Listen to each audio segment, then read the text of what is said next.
Hello class, I decided to do assignment number 2, prompt, the sci-fi prompt. And it's sci-fi and I add a little bit of horror into it, so I hope you guys don't mind. With that being said, I'm going to turn the lights red to fit the mood. And here we go. So my story is called Regeneration. Walking down the facility gave Clark a serious migraine. The hypnotizing whiteness of the facility combined with the smell of antibacterial gel and the scientists with lab coats gave the impression of a synthetic world. It all seemed so natural and hazy, almost dreamlike. While he was walking, he looked around, getting a glimpse of a couple of interesting things. First and foremost, the coffee was terrible.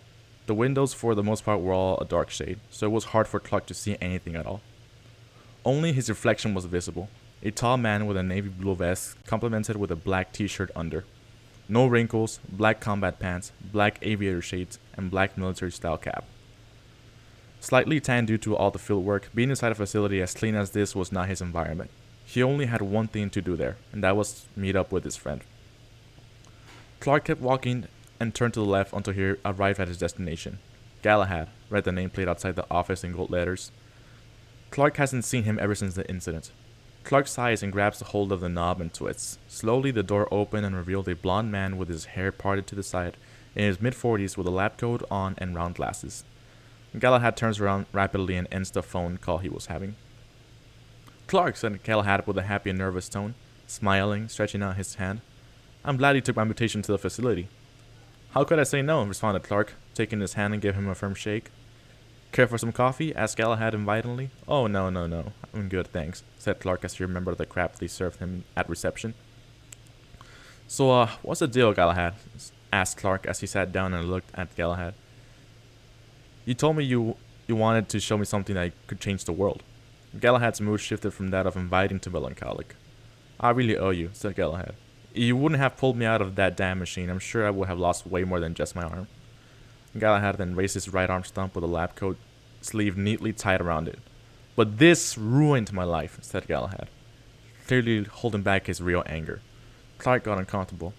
What if saving him wasn't the best idea, thought Clark.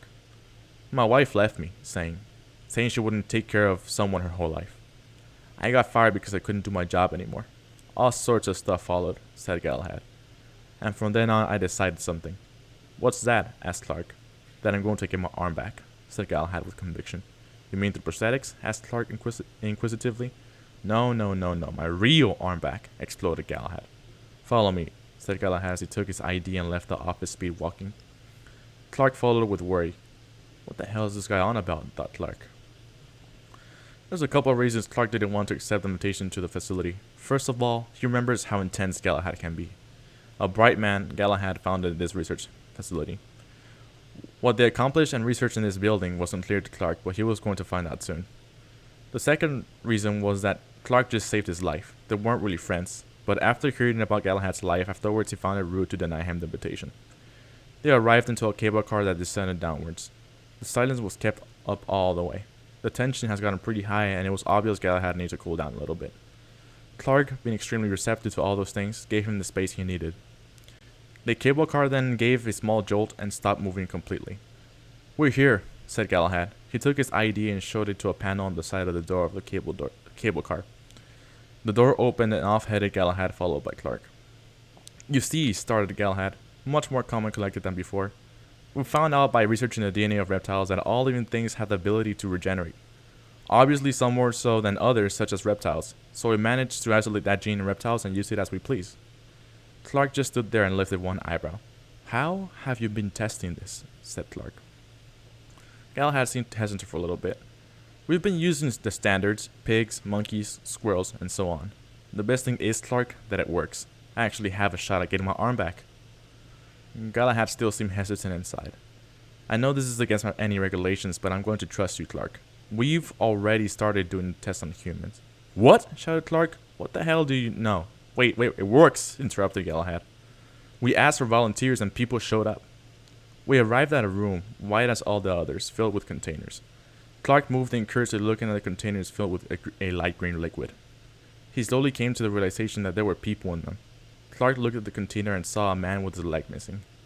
However, the leg was visibly and slowly growing back. Clark stood aside in awe and disgust. How long have you been testing on people? Said Clark, looking pale and about to faint. 2 days, replied Galahad. This is 2 days worth of the reptile gene being added to their DNA. So, they are part reptile? Asked Clark, getting calmer by the minute. In a way, yeah. They are part Jackson chameleon if you want to be specific, said Galahad proudly. They stayed silent for a while and examined the containers one by one. This could actually change the world, thought Clark. Let's go have lunch to relax, said Galahad. There's a cafeteria in the facility that serves a good selection of dishes. Clark and Galahad sat in one of the circular white tables after collecting their food. Clark ordered spaghetti while Galahad ordered chicken pot pie. Once again, silence takes over. Clark is conflicted about the whole subject. Is it morally right or wrong, he thought. While they were eating, something in Galahad's lab coat pocket started rumbling. He quickly took out a device and stared at it, getting nervous and scared by the second. Oh, no, what the hell is going on? Whispered Galahad. Screams started to echo across the facility. Most were of people, but one scream in particular was louder. It did not sound human. The whole cafeteria started panicking as well. No one knew what was going on. Clark got up and started scouting the area. He couldn't see anything that could be causing the commotion. He turned over to Galahad, who was shaking and sweating out of raw and pure fear, staring at the device he pulled out of his pocket. Galahad, said Clark, with a hint of fear and hesitation. Let me see that device. Galahad wouldn't budge. Clark, in a fit of anger, ripped it out of his hands and observed what was on the screen. It was the room with the containers. One of them was broken. Someone or something ruptured out of the container. To the left of the device, Clark observed the different mutations that were happening to the patients. They were doing more than regrowing their lost limbs. Then, another one broke out of the container. That thing that came out of it was no longer human. It started running on all fours, chasing along the other ones that got out. Clark shifted the camera only to realize that all of those things were heading straight to the cafeteria.